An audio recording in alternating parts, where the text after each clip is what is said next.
Love you, man. Love you too, man. I did with the damn music. Music. I keep. Ain't too bad a day now. Let's check our sound here real quick. Welcome, Facebook. Of course, you know what we're going to do real quick is check our sound and make sure we're good. We should not, Colin. We should not have technical issues this time. Oh, I know. We'll see. We'll see about that, right? Let's see. Get that sound pump back through here. And we'll do intro song. Start the audio portion. Do, do, do, do, do.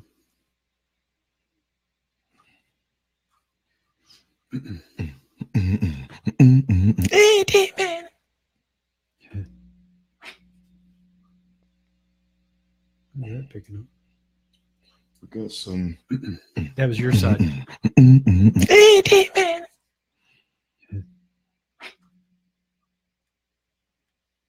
picking up. We got some. Test 1 2. Your side. Sounds good, right? Mm-hmm. Yeah, picking up. We got some. Test 1 2. Your side.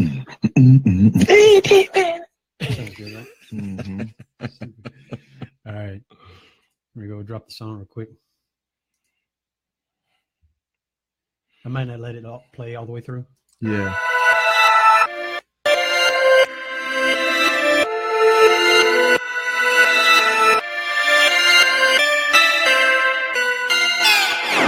This is Scott. This is Colin. And we are Two Rational Bastards.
It's crazy, Colin. I'm not going to let that play all the way through, but it took that amount of time to do everything I needed to do. Right? That's what I was thinking. Anyway, I'm not hearing my mic that well. There we go. Got you too. Can you hear me? Yeah, I got you. So, okay, I'm going to do the audio intro here in 3, 2, 1. Welcome to another episode of Two Rational Bastards, broadcasting live from Rose Garden Studios, just north of Nashville, Tennessee. We're always live on Facebook. Can catch past videos on YouTube. Audio podcast portion. Colin, I think I'm going to start dropping it the same day, but as of right now, it comes out every Friday. Also, what are you going to say? Who are you? Oh, no. Also, when you're on our Facebook page, comment, share, like. On YouTube, comment as well. In any case, get into the show now. I'm your host, Scott. It's Colin. Colin. I lost an ear, but I lost an ear, man. Where's my ear? There we go. Boom. There we are. Got a bad connection there. So, man, a lot of things happen this weekend on many perspectives, but I think we like to always start with kind of the sports and kind of loosely there. But I have to start with The Walking Dead. It premiered season 8. I didn't see it. You didn't see it. So did you? I think we said this on the last one. You saw all the last one though, right? I did. Okay. So, last season for me was, and I think for a lot of, Walking Dead fans that watch it all the time. Hey, Gary, welcome, brother. For all the people that watch it, it was a bit depressing because they were down, held captive. Negan had him under his boot the whole time, and it was tough. It was not until the last episode of last season where you saw, okay, looks like. I thought the whole tone had changed or something. It was weird. It was depressing, and they had how the Talking Dead comes on after the Walking Dead, Chris Hardwick and all that, and they had the cast on. And they were talking about how hard was it for them. To even deal with Negan, yeah, or the actor, yeah, and so what they were talking about is that it was very difficult because it became kind of depressing to them too because it was, they're acting, but you still have to take on that emotional kind of thought and to be oppressed and all that. I mean, again, it's just a show, but still, we watch those for entertainment, and then we love the actors that play those roles, and you get kind of invested into it. So absolutely. Anyway, so Colin, what I submit to you is watch them as we go. So when we talk about them, because you'll see that this first episode of season 8 is going to harken back and remind you of like season 1 and 2. Oh, okay. Where they're back. Okay, cool. They're back. So it was a lot of fun. It was a great episode. That hour went by extremely fast. Cool. So, like it always does. So yeah, I love Walking Dead. It's awesome. Anyway, it's back on. I'm so excited about that every Sunday now. So any case, we'll right now I'm either white now, Wascally Wabbit. Could be white. White now. Right now I'm watching the Cards, the House of Cards. Yeah. And what season are you in on that? The first season, but man, it's just so good. He's still a senator, so yeah. he's just so conniving. It's like watching someone play chess with people. Yeah, that's what he's doing, man, and to whatever's going to be his benefit. And he's very good at it, right? He's awesome, man. Well, wait as you get into the season. There's some stuff that happens. You're like, oh, God, where's this? Oh, God, please don't do that. That kind of thing. Well, it's awesome how he can he understands human nature so much that he can almost foresee what's going to happen. Just like, okay, if I can just get, there it is. That's the person I need.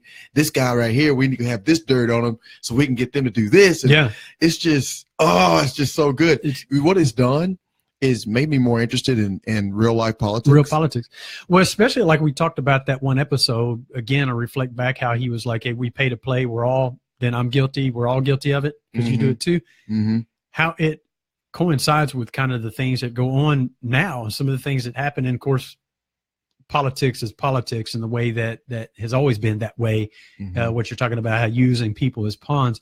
But, think about this. Think about him playing that role. And then think about the what was it with Brad Pitt, Morgan Freeman? He was in the Deadly Sins. Seven. I was going to say the 7 Deadly Sins. Just fucking 7. It's just fucking 7. It's just 7. Just 7. But he was manipulating, right? And I thought about that at the end of this last season. Like, man, he plays that role really well. Where in his mind does he access that, knowing how to channel that type of person? I mean, he's such an amazing actor. Yeah. And you talking about Spacey? Yeah. And what's amazing to me is in the show is and this is the sign of good writing and a good actor. When you get lost and you're not looking at that person as, oh, that's Kevin Spacey. I'm looking at him as Francis Underwood. He's Francis Underwood. And it's very. But I get like that with any role he plays. Like American Pie was like that. And what was it? Apex. Yeah. Remember that? Man. Or what was it? It was, I don't know if it was something along the lines. It rhymes with that. Yeah. But it was where he was an alien. Yeah. What was that called? I don't remember. Capex. Maybe Capex. I don't know. Apex. Gore-Tex. Vortex. Text. Hey, that was texting before. No, we don't know what the fuck it was. But it was a movie where he was an alien and he knew he had data. But it was just so funny how he played that role so well. Yeah. You know what I mean? And then at the end of the movie, you know, he left, but his you're just like, oh, he's gonna leave, and he was still in his body. Yeah. And his mind was gone. And you kind of wonder, did we just witness something that was, malarkey or malarkey? Mike Malarkey. Here you go again. I love that word. He stole it from me by having that name. But yeah, it's he's just an amazing actor, man. You fall for whatever role he's playing. He's very good. I'm impressed by that role, and of course that show will end one day, but he'll need to find something else because he's so good at it. Well, I'm glad that I'm starting way back. Yeah, and it's been going forever. How many years? I knew once you got into you'd really like it. Right. I didn't know about it. Like if you'd have told until me, you heard me talking about it. Yeah, I'd just say, "Oh, that's good." I was like, "Pew." Yeah. I was on it immediately. It was good. When you told me about Ozark, and I'm almost done with season 1. Damn, oh my God! Oh, we talked about that. Is it not one of the best things you've seen in a long time? It's a train wreck that you are just. I feel dirty and depressed, and and a little bit happy somehow. Like when I get done, it's an emotional roller coaster. Those episodes, man. When I get done, it's like, and that's the thing. Most shows I can binge watch. I can watch. I can't. You can't watch. I get done with. I'm like. I can go back and watch that episode again, but I can't. I got to recover. Man, it's just, and that's another great actor, right? Oh my God, Bateman. Like Jesus. Bateman is. So I'm at the episode. I think it's episode 6. You remember the one because I didn't know the backstory of how he met. Yes, the eyes. It's Morales. I didn't realize he had a connection, like how much they have a fondness for each other. I was like, damn, I hate. Because they seem like, I hate that there's this. They were great, man, but when it's one of those things, business and pleasure does not mix. And once you betray him in that aspect, I love the But you see that foreshadow? Oh God, with the eyes? Yeah, we're sitting there talking in code. We don't want to give it away. You should go and watch some of these shows, man. They're just so well done. I love that part where he's interviewing them to see if he wants to hire them, right? And he found those discrepancies, in the statement. He already knew about the discrepancies. He knew about it. He pointed it out, and he goes, well, it looks like to me then maybe you planted those for somebody to find, whatever. He said, what if I didn't? He said, well, then somebody skimming. And anyway, but then he actually told on the guy that gave that he had to get the eyes from. Yeah. Yeah. And then he looks, what's his name in it? S.I. Morales' character. I can't remember his name, but he looks at Jason Bateman's character and says, do you want to work with me? And the other guy said, yes. He goes, I'm not talking to you. Do you want to work with me? Like, right. I hate that you're done. I don't even want you in the equation. I hate that you're even part of this. Right. Anyway, and if he would have got rid of that other guy, it'd have been smooth sailing. Because he was totally surprised. He didn't know what was going on. And again, we're not going to give it away. Yeah, don't give it away. So okay, let's talk a little bit of sports like we always do. Let's see. Hey Gary, let us know. Let's see. Rick had a clear shot. Why did he not take it? I would have. I agree. So he's talking about episode 1 of season 8. Right. I agree, but he was using an AK-47, one of the most inaccurate. Right. It was right. And of course, then it's not in the script, and it would be. Exactly. But I thought the same thing. Here, I was like, damn it. Right. Well, okay. I have to say this. The other show that is, in my opinion, one of the best shows on TV, and that's the what is it with the dragons? Daggum, Game of Thrones. Game of Thrones. Like there was one strategy that a guy, you shut the fuck up. There was one strategy that a guy used where he gave a different lie to like 5 different people, and the one lie that wasn't told was the ally. And it's those type of strategies. Those are the type of shows I like. That's the House of Cards. You can kind of see, what kind of shows we like. But the House of Cards, even Sons of Anarchy was like that. And then now Ozark and that type of writing, you have to be a genius to do it. Very smart. You have to be so smart to do it. But to watch it, is actual tools that you can implement into your own life. I'm not saying go out and tell 5 different lies, but if you want to find out if a motherfucker's with you or forget you, those are strategies you can actually implement. Yeah. No, and it's funny because I got some stuff here that might help you too. So that's why I wanted to go ahead and throw it in there with the synchronicity. I like where you're going with it. So let's see here. So sports real quick. My Cowboys won. Yeah, I meant to say slow it down. When my kombucha blew up. So I made a new kombucha. My kombucha just blew up my face. Smoking. It looked like it got dry. It's smoking. so speaking of Wascally Wabbit, you trying to throw some dynamite. So I meant to tell you to open it slow. Look at this shit. I haven't opened mine yet. So I made that's a new batch and it's organic pressed grape and kombucha tea. So you had to tell me what you think.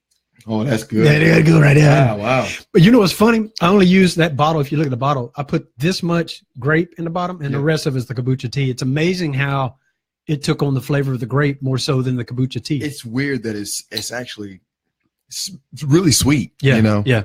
Awesome. So anyway. Yeah. As we digress. I saw you reaching, and I was too late. I heard the damn kombucha blew up. So anyway, kombucha bomb. So my Cowboys won at the 49ers. They look phenomenal. They look like the team they're supposed to be. Of course, we know that Zeke didn't practice a lot. There were a lot of distractions and things going on in OTAs. He's got his legs back, man. This game, you can see he's the same player he was last year. Oh, my God. 200-something yards from scrimmage receiving, had 3 touchdowns, had receiving, running, 3 touchdowns. Played a phenomenal game. That's awesome. So UT lost, which, I'm not a UT fan. I'm a Bama fan. Mm-hmm. I'm just giving you the numbers on this game. I just have to. God. And ESPN has it wrong. If you look at ESPN right now, they have it as 31-7. That was not the final score of the game. I don't know if they just feel bad for Butch Jones and they don't want it to look so bad, but the score was 45-7. Okay.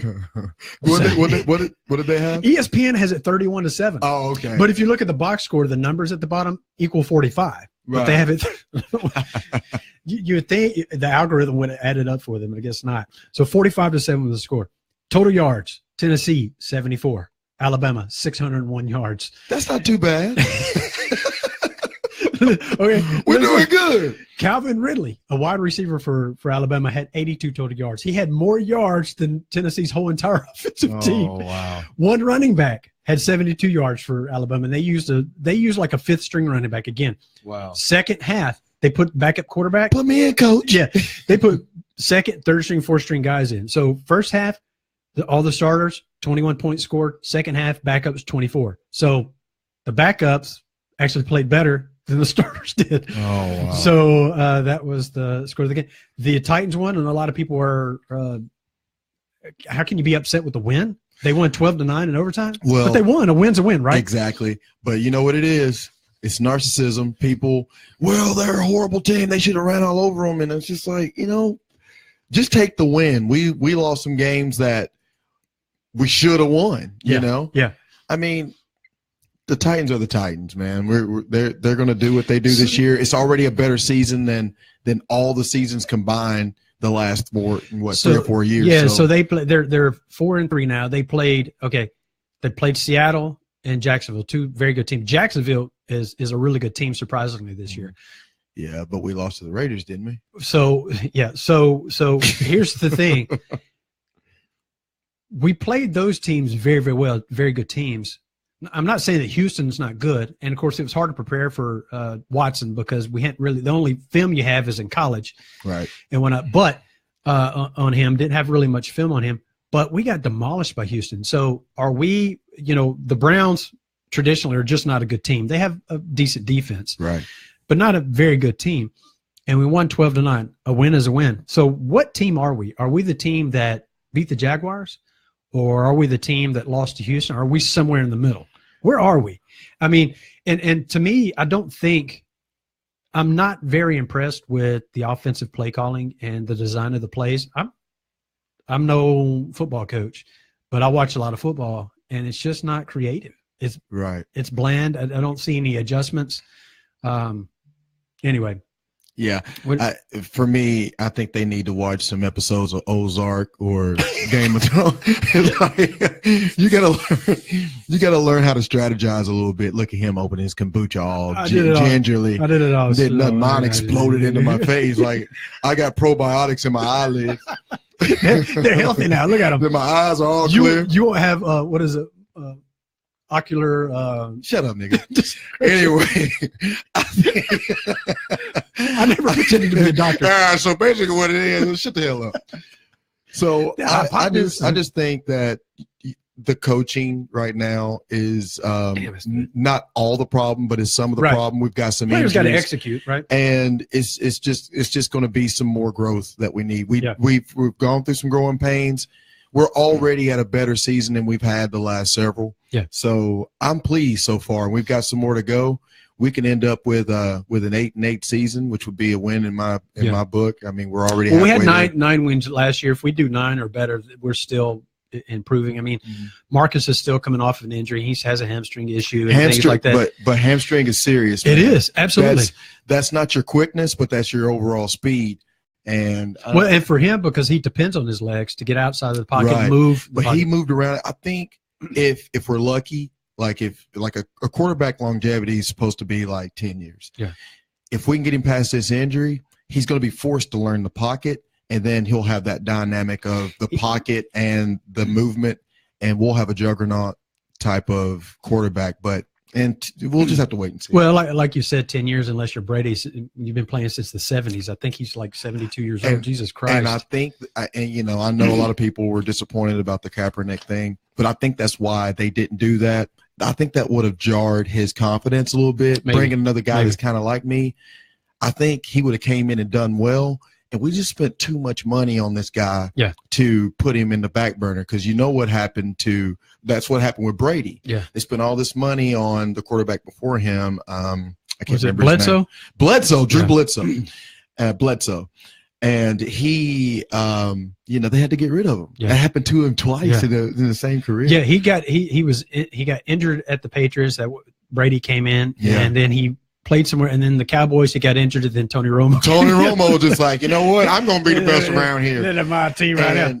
And it's just one of those things. Maybe they should bring in Drew and let him, get hurt. Get rid of him, let him get hurt, and then Mariota be like, you know what? I'm ready now. But so Mariota admitted, I heard him on one of the talk shows here locally. I think it was the Midday 180 or something. He was talking about how he felt that was good in his development, that he could not be as mobile. He had to really learn the pocket a bit more. That's funny. So, and I think anybody and I promise you, I didn't know that. No, you didn't. I really don't give a fuck. Yeah, you don't listen. Your sports update you get from me weekly. I don't like sports these days. Yeah. So anyway, so we are just now getting to our quote. Crazy. So anyway, let's see if anybody else should. So. Gary, did you notice how Rick and Maggie said ours? It really bothered me. They pronounce it ours. No need to respond. Just wondering if it was just. I did notice that. Well, they're both. They're not even. Neither one of them are American. They're from England. So that's the weird thing to me too. Is when you see them speak in interviews, I'm like, that's not Rick. Who is this guy? He says like Harry Potter, So, anyway, but that's a great sign of a good actor. I mean, they sound the part. So no, I agree with you, Gary. Absolutely. So self-worth cannot be verified by others. You're worthy because you say it is so. If you depend on others for your value, it's other worth. Oh my God, that's so awesome. Let me read that one again. That's good. Good. Self-worth cannot be verified by others. You're worthy because you say it is so.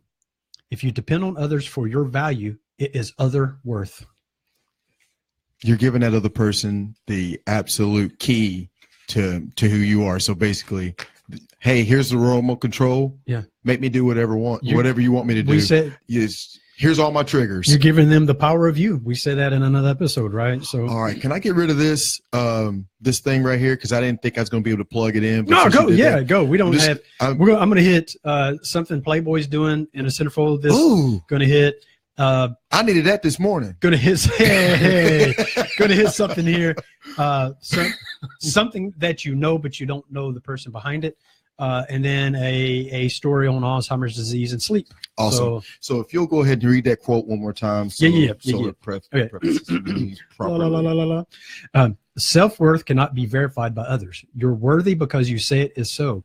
If you depend on others for your value, it is other worth. All right. And it's just going to be real brief. All right. Words you're passionate about have a neurological effect on you. That's a scientific fact. Yeah. So everybody has these words that they love and hate. You have the antagonist to everything that you are. It's a duality. So if you love this color, there's going to be a color that is down the scale. Not doesn't have to be hate, but the least. You know, it's like a pecking order out of all 7 in the primary color. So if you love certain words, you hate or dislike some other words. Mm-hmm. So basically what you're doing is giving a pinpoint of what or how you can be controlled.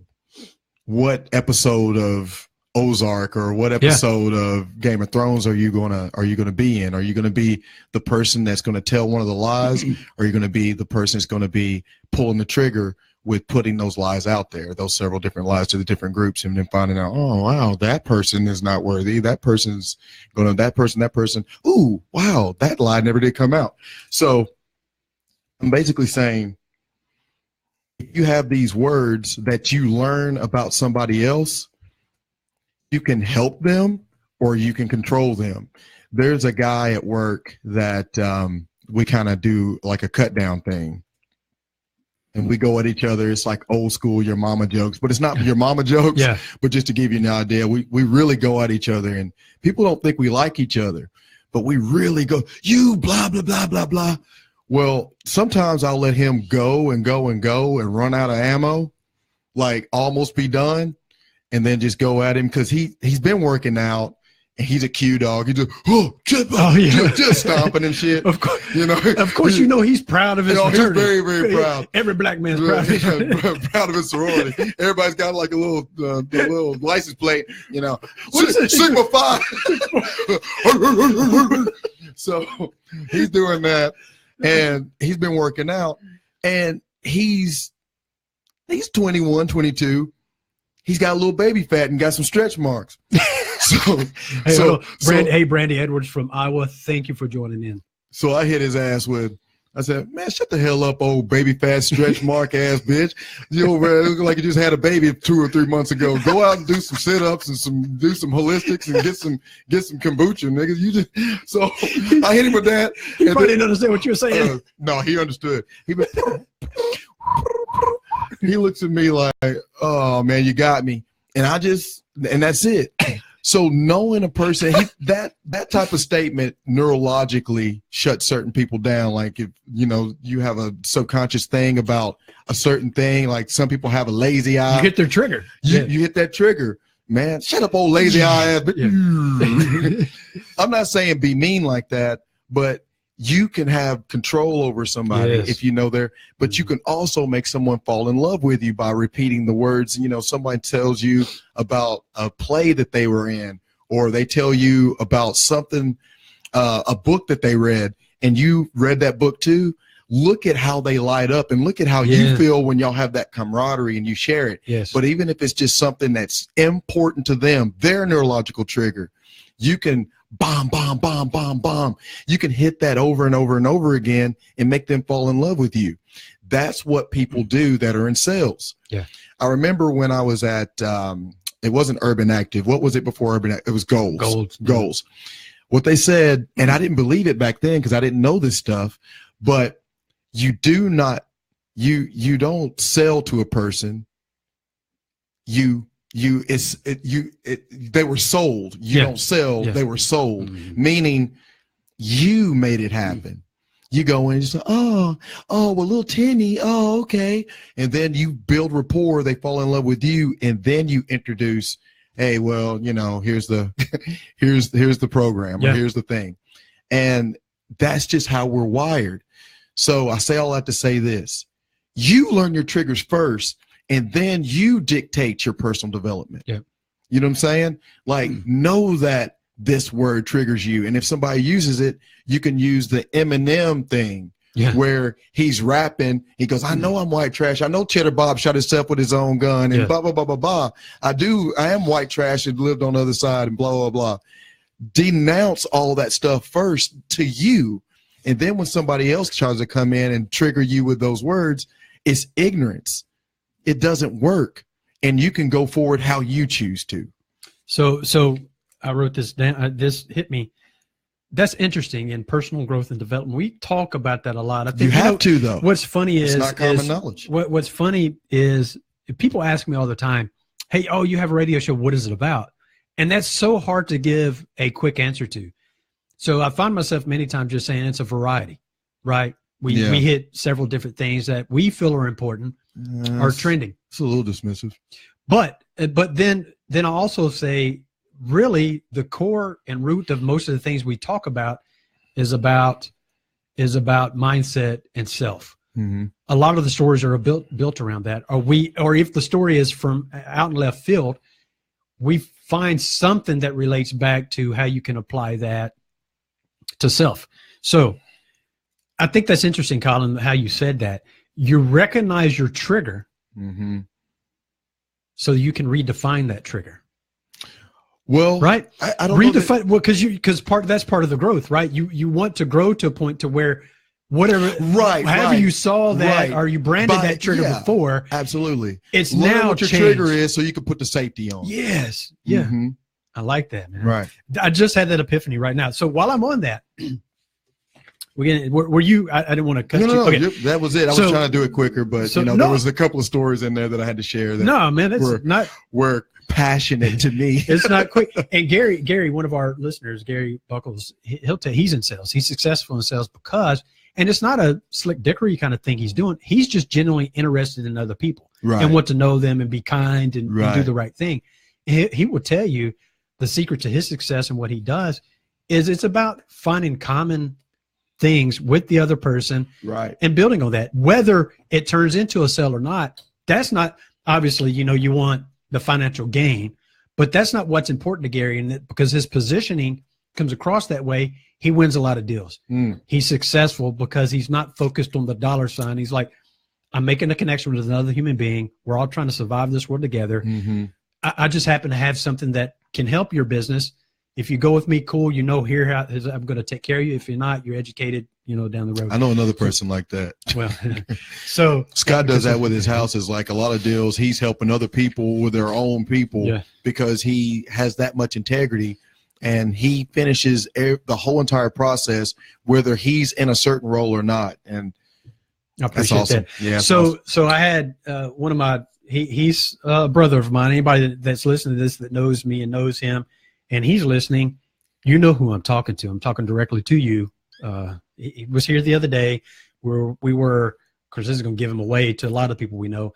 We were measuring for a fence out back. We're going to do a wood fence with a gate. You already just said his name. Just now. I did. Yeah, right. So a lot of people know who he is.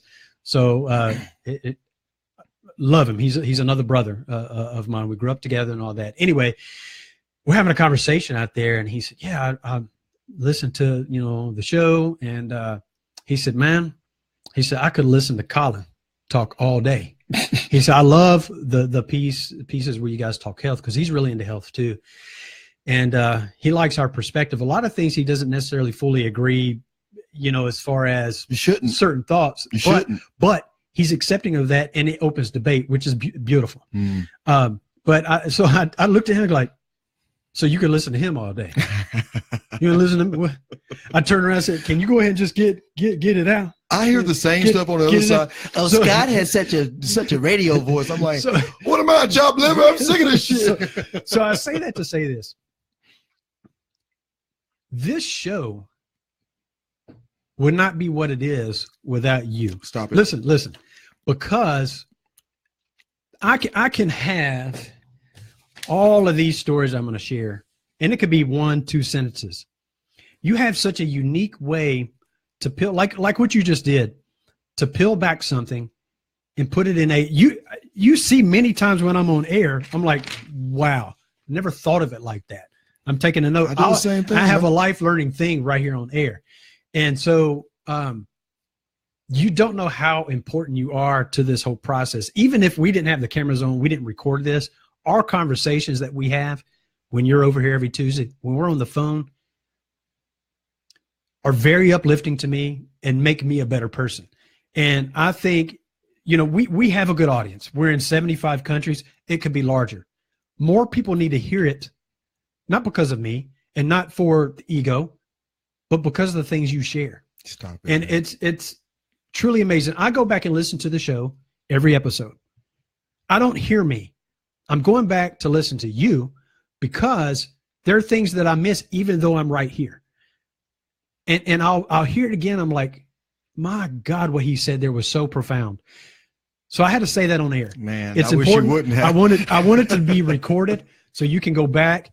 You're not one that has, you know, these self-walling and self-doubt things, but if you ever have a thought that the things you do and say aren't meaningful to at least one person in this world, go back and listen. I appreciate episode that, 21. So I love you, man. I love you too, man. Thank you so Anyway, much. so okay. That's my brother, man. I've been trying to tell y'all, man. That's what he's like all the time off air. So it's I'm gonna say, Randy, it's your fault that I even had that epiphany to thinking about that. You know how much I love you. Randy does that for me too. He's that way. I'm trying to. I may have to drug him to get him to come on the show. I think you would find out that he is very deep in thought too. There are things that he says that I'm like, wow, I look at it like that before. He's phenomenal. So Randy, you know how much I love you, brother. And I won't mention his last name. I won't embarrass him. But it starts with a B and ends with a ink. Anyway, love you, man. So, okay. This first one here, Playboy, something they're doing in their cinema. Yeah, that's what I've been waiting on right there, boy. We're going to lose a lot of our audience. No, man, Playboy is good for you. So it's funny. I get these metrics after every show from Facebook. They show, hey, this episode was popular for women 35 to 44. This, you know, it was popular in Turkey or Afghanistan, which is weird. It's going to be popular for 13 to 20-year-olds.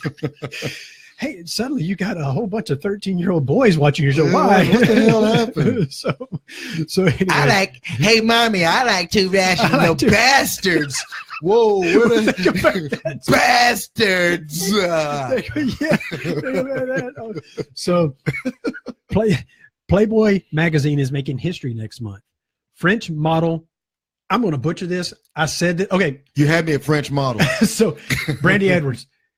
Colin's going to disappear, and Colin's going to disappear. I'm not sure what she means by that, but anyway, what happened? I don't know. Brandy Edwards says, and Colin's going to disappear. It must have been something I said, and she tagged the judges. I missed it. In any case, so I'll say this: we have a mutual friend that is starting a podcast. Yeah, wish him all the luck, all the success. Very deep thought too. Oh yeah, he's amazing. Roy Silvers is going to be doing a podcast. Why did I even start getting it? Oh, I was sharing him with some ideas on just how to be more natural on the air, like so he's comfortable with it all. He's not gonna have a problem with that, but just giving him tips of us because we've been doing it for a while. I said, look, I commonly butcher names and words all the time. It's a running joke. Is when is Scott going to demolish the English language this week? I do it too. We all do it. And they just don't have a documentation. Well, and I think I do it more often because I read more. You know, yours is off the dome and inspiration. Mine is more reading because I need it as a crutch. So I say this here that I'm going to demolish this model's name already. So and we'll let you know when Roy's goes, so you can kind of check it out too. I don't even know what the name of it is. It's an acronym. I can't remember right now, but we'll get it to you. Roy, put it in the notes, show notes. Yeah, we'll put it in show notes. And Roy, if you're listening, whatever, you can tag into the conversation here later if you listen to it later. In any case. Playboy magazine is making history next month. French model Ines Raw will be the first transgender woman to appear in Playboy magazine's coveted centerfold spot. For the first time, Playboy will feature a transgender woman as its Playmate of the month, including its centerfold. She's a 26-year-old French fashion model. She's among a small group of transgender individuals who have found such success in the modeling world. This will be the October 31st issue that will come out. I don't know how that makes people feel, but it's interesting to me where we've come to a magazine that I would say predominantly would be in most men's subscription, that we're at this point now where we can do this and it's more socially accepted. And I commend and I hate that it didn't happen. It was in the works before Hugh Hefner died because he was right. I wish it would have happened while he was. Regardless of what you think about him, some say, oh, well, he objectified women. Some say, well, he stood up for things. Wherever you fall on that line, he would have been proud of this because he's always been a fighter for equality. He was a fighter for equality. So it would have been nice if the issue had dropped before he passed. He'd have been very proud. So regardless of where you fall in that, however that makes you feel, it's great that we're now in a place where we can do this and it's more socially accepted than maybe in years past. Again, whether you're disgusted about it or you like it or whatever, we're still at that place now where we can do that. Anyway, what are your thoughts on that? Well, my thoughts actually. That's my work phone. Sorry. Man, your damn work phone. My thoughts on it is you just said the key word. How that makes you feel doesn't mean that it's right or wrong. Things make you feel a certain way, and that's your truth. There are certain things that make me feel a certain way that I'm not proud of. Yeah. You know what I mean? Like there are certain things that I like that I'm just like are questionable. Like I'll share one with you. Why do we like our women to shave their legs and shave their vaginas and all this stuff? It reminds us of young women, and it's a common thing, and all women adhere to it. Yeah, and most men adhere to it, and no one's really talking about it. But in the 70s, the vaginas were really bushy. I know this because the pornos I watched sucked. So Debbie Does Dallas. Debbie Does Dallas. She had it. So here's what Brandy said. But hold on. Let me say this real quick. Yeah. The most disgusting one, and this one, and I'm not saying just because I don't like it, but when you put pigtails on a grown woman and she puts on a Catholic schoolgirl and, ties it up, the Britney Spears thing. And she was 16 when she did that, that video. These are socially accepted faux pas to me. Like, why do we even have that? We don't have like a pedophile other side of something where a guy's going like a creepy old man. Like, there's certain things that we put out there that make you feel a certain way because maybe you should feel a little awkward. And there's certain things that make you feel a certain way that you justify because everybody collectively agrees. Yeah. Yeah, no, I agree. And so whether you, like you said, however you feel, this transgender thing, it's a good thing. Yeah. It's equality. There's different types of people all over the planet. And if you don't feel, like it resonates well with you, then it's just a personal thing that resonates with you poorly. Yeah. But there's certain things that look a certain way and look different that maybe you should just not take it personally. Yeah. And maybe, again, we hit this quite a bit, but I think it's important to insert here is maybe take that as an opportunity to say, that makes me feel a way. Why does it make me feel that way? Or just ignore it and continue to be who you are. That's what I do. Either way, fine, whatever. That's your choice to do that. Investigate or whatever, but at the end of the day, show a little grace, at the very least, a little bit of tolerance. Absolutely. So here's what Brandy said about, and Colin's going to disappear, and she was saying after the Playboy discussion. Yeah, but not now. I was like, shit, transgender. Oh man, damn. No, you're like, shit, Playboy. That's gonna mess up the next 3 mornings. Oh shit! I'm not saying there's anything wrong with it. I'm just saying I have preferences. It's like the episode of Seinfeld is like when they were talking about gay. Not that there's anything wrong with it. Anything wrong with that? Yes. So anyway, I was going to say, I said this at the beginning. Like if you're watching, comment. I love all the comments coming in. We'll try to get to them as we're going. When it's natural and welcome people in, and also share Share. It gets a lot of traction, if you would. So this next story is Alzheimer's, and this touches me because many people know that my grandmother passed away with dementia when my son was, I'm going to say he was 5. I think he was 5. My big mama had Alzheimer's. So. Yeah, so she was, the head of the family, the power, the strength, and all that. So anyway, this really, this isn't so much directly tied to the depths of Alzheimer's, but it's an interesting study. Alzheimer's disease affects millions of Americans, and the numbers are expected to grow. New research suggests there may be a link between prolonged sleep and the risk of dementia. Over 46 million people are living with dementia worldwide, and the number is expected to almost triple by 2050. Imagine that for a minute. 2050. That's not too far, off into the future. We could possibly still be around. Yeah. So in the United States, over 5 million people are currently estimated to have Alzheimer's disease. The disease risk increases with age, as 1 in 3 seniors die with Alzheimer's or another form of dementia. Did you hear that? The kombucha made me burp right in the middle of that sentence. I burp all the time. That means that's a good booch. The disease risk increases with age, as 1 in 3 seniors die with Alzheimer's or another form of dementia. I had to say that again. The research was performed by neurologists at Boston University School of Medicine, and the findings were published in the journal called Neurology. Researchers examined data from the Framingham Heart Study. Framingham Heart Study is a large study that started in 1948, started in 1948 by enrolling 5,209 men and women aged between 30 and 62 living in the town of Framingham, Massachusetts. Now you're like, why are you telling me about a heart study? Here's why. The original purpose of the study was to identify risk factors for cardiovascular disease. Before this study, a large number of adults enrolled were asked to report how long they usually slept per night. The researchers then clinically followed the participants for 10 years. So this wasn't just they really did the research. Decade, that's awesome.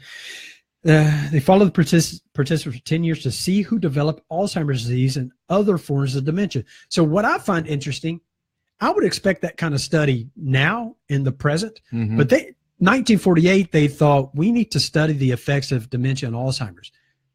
They were forward. That's amazing to me because I don't know that. I think a lot of times back then it was really misdiagnosed. Oh, they're crazy. They've gone crazy. Right. They didn't really know what it was, but they knew enough that, hey, there's something here. We've got these people, quote unquote, captive in this study. Right. Let's also jointly study this other thing that we think is going to be a problem. They were dead on. That's awesome. So anyway, they followed him for 10 years. Let's see. They then examined the data collected on sleep duration and calculated the risk of developing dementia. The team found that people who slept regularly for 9 hours or more were twice as likely to develop Alzheimer's within 10 years compared with those who consistently slept less than 9 hours. Additionally, the study-led author explains education seems to be playing a role in staving off the risk of dementia as well. That kind of makes sense, right? Because if you're like, let's say you're going to work a certain way every single day. They talk about changing up because it changes the pathways in your brains because then you're having to think about it instead of just going, like a zombie kind of driving to work, or do crossword puzzles, or you do things differently out of order that you normally would do, right? So to challenge the brain, to stretch and have it grow. Okay, participants without a high school degree who slept for more than 9 hours each night had 6 times the risk of developing dementia in 10 years as compared with participants who slept less. These results suggest that being highly educated may protect against dementia in the presence of long sleep duration. The study also found that people who slept longer seem to have smaller brain volumes. Being observational, I can't wait to speak. Being observational, the study cannot establish causality, but the researchers suspect excessive sleep is probably a symptom rather than a cause of neurological changes that come with dementia. Reducing sleep duration is not likely to lower the risk of dementia, is what they're saying. They can't really fully prove that, but the study suggests that it would. So many things could be in play there, right? So not being as highly educated, you're not challenging your brain. This is bad, but it's what it is. Lower income people tend to not, many of them tend to not they're at home, they're sleeping longer. They don't have, I want to say, highly paying jobs or working shift work. They're, so you can see some similarities in that is why that would be the cause too. But the base study about sleeping 9 hours or more is there, showing that you have a higher chance of developing dementia if you sleep longer. All right. The funny thing to me is you have so many things that happen during deep REM sleep. Your circadian rhythm is only going to allow you to go into that deep REM sleep to where you're developing all your hormones properly. Yeah. For like 3 hours. You know what I'm saying? And if you're following the sun, your body naturally starts to have less cortisol in your system, and that's the stuff in it. Like if for those of you that aren't familiar with that term, cortisol is that spike of energy that you get from coffee because of the caffeine. So that's why you want to do it in the morning, because the thing that wakes you up is that melatonin shutting off and that circadian. I just like saying that circadian, that serotonin kicking on. So when you first wake up and you hit snooze and you start to come out of that sleep, or you're about to have sex with some French girl that's in Playboy, and then right before you start to wake up, that's the serotonin kicking in. You're like, no, you're trying to stay asleep. And then you wake up. The serotonin kicks in and it spikes midday and then starts to cut down. And then your melatonin starts to kick in, and then you start to get sleepy and you go to sleep. Well, it's not until 2 or 3 hours later you reach deep REM and your hormones start to replenish. It's like taking your dead phone and plugging it in, right? You can't really cut your phone on and do a lot at that 10, 15, 20%. Around 50, 60, 70, you can do almost a whole entire day. 100% of your phone is charged up in like 4 hours, where your brain is the exact same way. You don't need that extra sleep. And my theory, or what I think it is, and I can throw this out there, since they don't really want to throw it in there what they know it is, so I can tell what I think it is. It's brain atrophy. Yeah. You know what I'm saying? Yeah. Your brain is atrophying. Just like if I put my arm in a cast and I don't move it for 6 months, for 6 to 8 weeks, it atrophies. The muscle actually deteriorates, if I could say it. And I've had a speech impediment. You have all day. All day. I could barely get my donuts this morning. The guy was just like, what kind of glaze? I was just like, just forget it. And then he put 2 pink ones in there. I don't even know what. I don't know what they are. But your arm will atrophy because of the lack of movement. If you don't break your arm and you put it in a sling, it'll do the same exact thing. So that atrophy is probably why you eventually start to experience the lack of thought. Yeah. You know what I'm saying? Which is why crossword puzzles and, reading and all that is so important.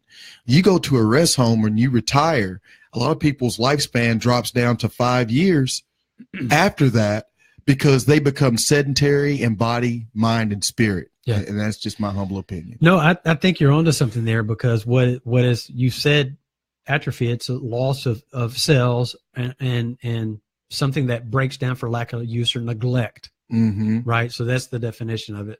So you're neglecting. So if you're doing things routine in the same way all the time, you're leaving out a whole big portion of your brain. So learn a new subject, read about something you might, okay, here's one that is challenging and would be very difficult and really get your brain firing. If you're really a conservative, read a liberal book or something. It's going to challenge you. You're going to probably hate it, but it's going to challenge your thought process and your normal way of looking at something. Well, look at something you disagree with, and try to find some commonalities. Like try to find something in it that you agree with. That will definitely because now you're going against what makes you comfortable. You're going against what makes you feel good. And a lot of times, if it makes you feel good, doesn't necessarily give you all the evidence of what you truly think. It's just a feeling. Your body's nothing but a barometer of how you get the information in your environment. You know, it's not a judgment. It's just saying, hey, this makes you feel this way. Are you going to make an assessment, or are you just going to react to the feeling? Yeah. Reacting to the feeling is simple, but taking a look, you're the star of your movie, Scott. I'm the star of my movie. You know what I mean? But I have to look in the mirror sometimes and be like, you know what? And I'm going to say this. It makes me uncomfortable to look at a woman that used to have a penis or it has a penis. Yeah. You know what I mean? But that's just the feeling I'm telling you about. Yeah. What I think and know is right is it's none of my damn business what their gender is. And it probably makes me feel uncomfortable because, damn, I don't give a damn what you got. It looks good. Yeah, and I feel uncomfortable about it, and I don't want to acknowledge that, so I get all egoic if I take a look at it.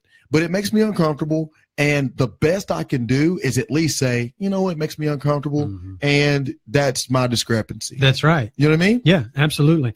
So let's see here. Gary, we'll probably talk about this on another episode. He says, flu shots, do they help, hurt, or do anything at all? Well, I don't know if you have an opinion on that. I don't necessarily want to get into that on this episode. That's a whole nother health segment there. That is. But so another thing, hey, start a radio show like we've done. You talk about having to learn about a bunch of different things. Right. The prep work for, you know, reading. I know. When we did the episode on sweatshops, you've got to, you can't be comfortable in that. Like everything in your life has something to do with that. Even when we titled it, you remember we struggled with titling that show. Sweatshops were cool with it. Yeah. And it's one of the lowest downloaded shows that we've had because people are like, what? Yeah. They don't understand that neurological word. Yeah. Just didn't resonate. They don't like that. Because I think too, if people really read that and then absorbed it, they'd be like, yeah, I probably am too. And that was the whole point of saying it, because we're saying we're cool with it, not because we're cool with it. We're cool with it because our actions after the fact proves that we are. Absolutely. And so in the show, when you look at the title, then you get into the show notes, it says, and you are too. And then we're listing out the reasons. No, I'm not. Do you have an iPhone? Yeah. Yeah. You got clothes on? Look at the clothes. Yeah. Do you go to Walmart? Yeah. Then you're cool with it. You've endorsed it. You're cool. You're cool with it. So I didn't know you meant that. No, hell no, I'm not going to watch. You can do some things to maybe change that, but I mean, you know, we're going to be living in a cave. It's going to be hard. We are not going to go in the hills. We're not going to go off the grid. We're going to be a part of the matrix. Yeah, so, and then we did offer you some retailers and things you can shop that exclusively sell, or they have segments that exclusively sell made in the USA products, so you can do that.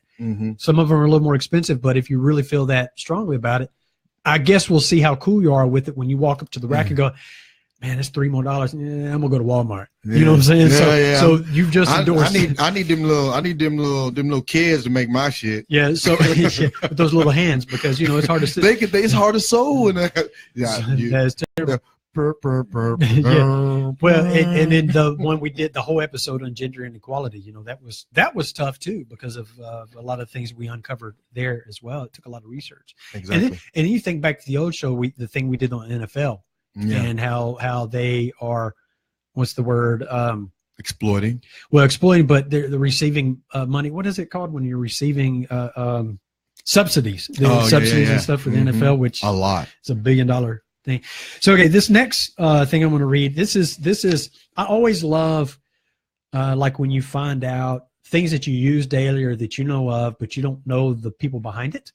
Like for example, there was a guy. My aunt and uncle used to live in Atlanta. They used to live in the subdivision in Atlanta. Really nice subdivision, but across the street was this huge mansion. The guy it wasn't exactly right across. It was kind of cornered. Actually, Johnny Paycheck, the take this job and shove. He lived across the street. Anyway, his house it got foreclosed on when they lived there. Anyway, well, he did take that job and shove it. He said, "Okay, you probably needed that job. Don't shove it." Hey, Tiara, thanks for joining. My cousin Tiara. I haven't seen you in a while. I haven't seen anything pop up on Facebook from you. Good to see you. Thanks for joining. Love you, girl. Hey, Tiara. Anyway, but down the road, the guy that invented the color copier for Canon lived there. Like it was all black and white. right? Until he invented the color. So it was neat to find out the guy that invented that lived in the road, and you know their story. He had a helicopter in his front yard, big, ginormous house. Anyway, so this is ginormous.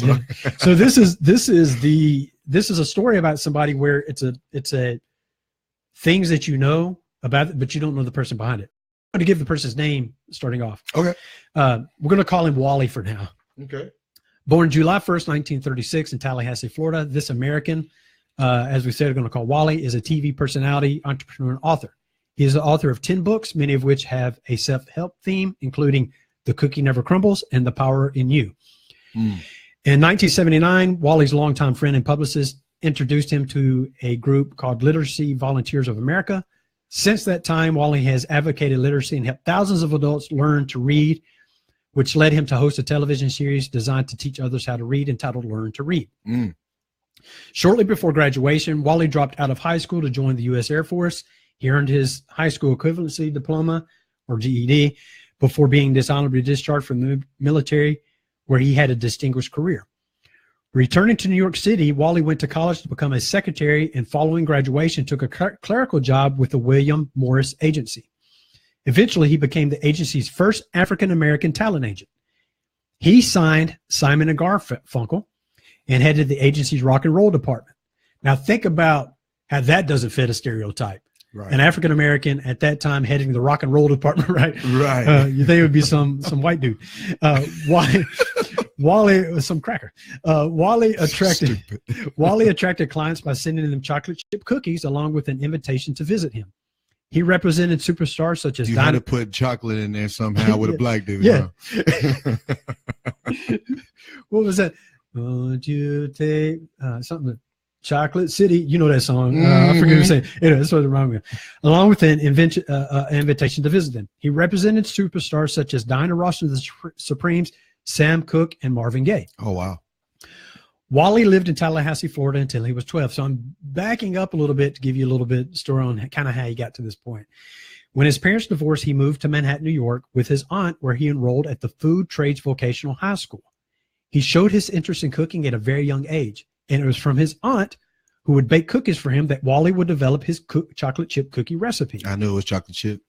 Again, Wally would improve. Once you go black, you never go back, right? Isn't that the saying? Wally would improve on his aunt's recipe, which was already uncommon because it included several ingredients not generally associated with chocolate chip cookies. In 1975, a friend suggested to Wally that he set up a store to sell his cookies. I was 1 year old. And in March, I was 3.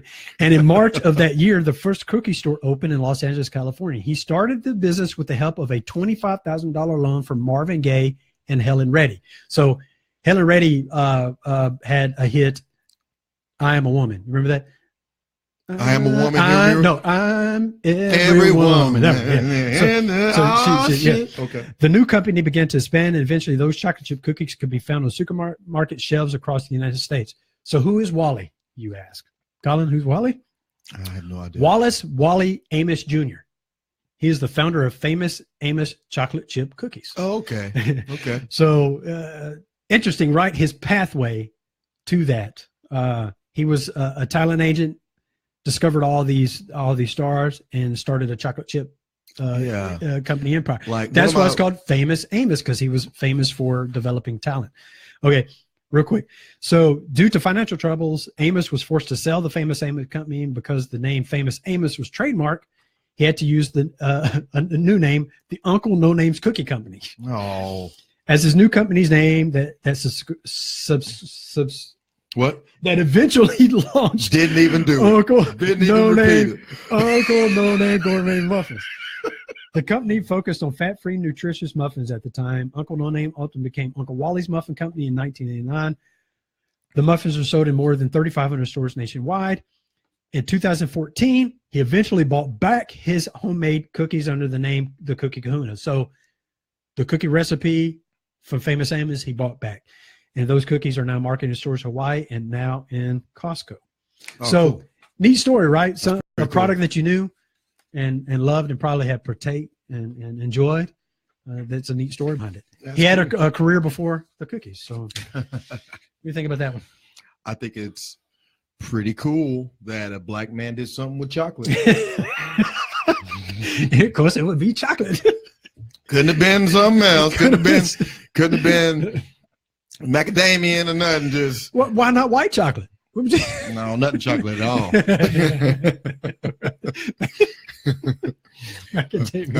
The only thing it could have been more racist if it had been peanut butter. No, it could have been watermelon chitlins. Oh, well, that's true. And fried chicken. Famous name. The most this is the show notes. The most racist episode ever.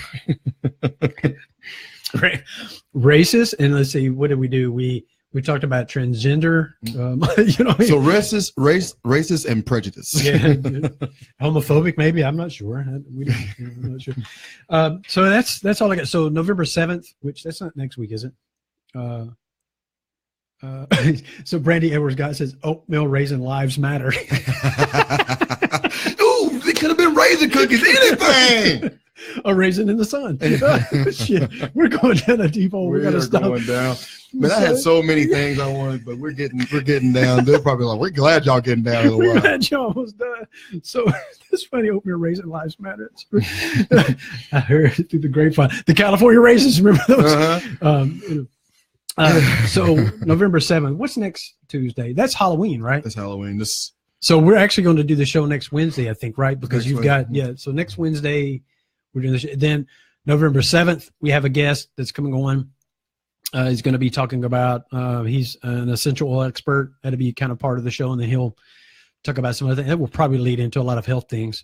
I hate foreshadowing because a lot of times our guests, have other things that pops up. They flake on us. I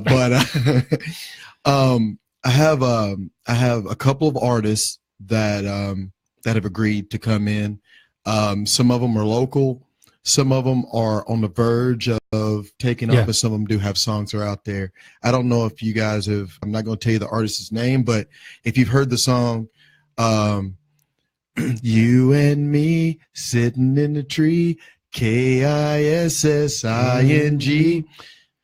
If you look that up, you'll find that artist has agreed to come and check us out, and I'm looking forward to some of those things coming. That'll be fun. Yeah, that will be fun. And then we've had musical artists on in the past, so because we both had, grew up in music and all that stuff. So I love music. So anytime we have that, it just lets me connect back to that. Mm-hmm. And then so November 7th, we got the essential oil guy, which is right kind of in our wheelhouse because we're going to talk about health and kind of the benefits there. I know a little bit about it, but nowhere near what he knows. Right.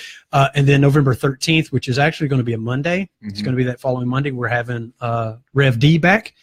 She was back on the old show. She was awesome. She's so awesome. She's phenomenal. She's written a book. And I'll just go ahead and tell you that show may run a little bit longer because she's so dynamic. And we're going to get her to share about kind of her journey on becoming a rep. And the church, again, Unity Music City is not, it's not what you think of when you think of the church. It's a very different type of thought in the way they do things there. Hey, Fred Beasley joined. Raise Up the World is our gym. Oh, cool. What's up? What's up, man? What's up? Glad you joined in, man. It's good to see you. We're still trying to get Shannon on the show, man. You got to make that happen for us. I haven't been able to connect with him. But in any case, so yeah, November 7th, Essential Oil, Rev D. You've got musical guests coming on. That's going to be phenomenal. And he agreed to it, so I can say it. One of my really close friends. I forgot. We collaborate, and we are so flamboyant when we're around each other. Like, we are embarrassing. We'll go somewhere, we'll eat somewhere, and we're just despicable. But it's harmless. Yeah. But those friends that you get around and you just become so immature, Scott. You become so immature and silly and crazy, and you don't care who's around. Well, other than Scott, this is this guy, and it's the owner of the venue 109. Venue 109. We did shows there in the past. Exactly. Keith Mason. He's great. We do a lot of our shows. Actually, most of our guests are going to be at the venue, just because it's just a really nice place to go. Great energy. It's got great energy. We can set everything up, and everybody feels real comfortable. And it's just, you just have the space that you can do what you need to do. And it can be a little tight in here. Yeah. He's got an interesting story too, so I really he's going to be great, and he's funny as hell. I mean, he makes me laugh. Like, just to look at him makes me laugh. I don't know how many words I'm going to be able to get out because he, you know what I'm saying? He is hilarious, man. Like, he has ways to word things that you're just like, where do you live, man? You live in Mount Juliet. Like, why do you speak so cleverly? He's great. He's funny. Well, and so Fred Beasley joined in. Let me say this. I'm going to plug him real quick. Amazing. He's from Nashville originally. We had him on a past episode. Go back and listen to it.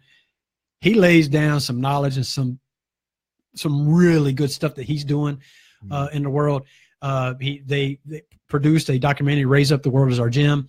Look it up. Won a New York Film Festival award. He's doing a lot of great things in the community. Phenomenal guy.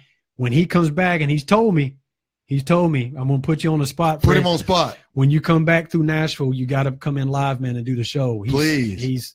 We'll turn on the mic and let him roll. He's phenomenal. So anyway, so glad you joined in, Fred. Any case, Matt, Colin, that's all I got for this week. You want me to read that quote again, finish out with the quote? Or do you have a final word? Yeah, I do. Go hit the final word. I love it when you do that. I actually do. Go ahead. I know that there's a lot going on in the world right now, and it's super duper challenging. It's good. It's so good, and I'll tell you why. The only way, I'm not going to say the only way. I really don't like pigeonholing a absolute. Absolutes are not good in my opinion. But I will say this. Pain is one of the keys to getting to that next level, that next version of you. Mm-hmm. I don't give a damn what it is. If you feel a certain way that's outside of comfort, that's an opportunity to move forward. That's an opportunity to say, I'm growing right now, because that's a trigger. If it makes you feel uncomfortable, that's definitely a trigger. So what do you know?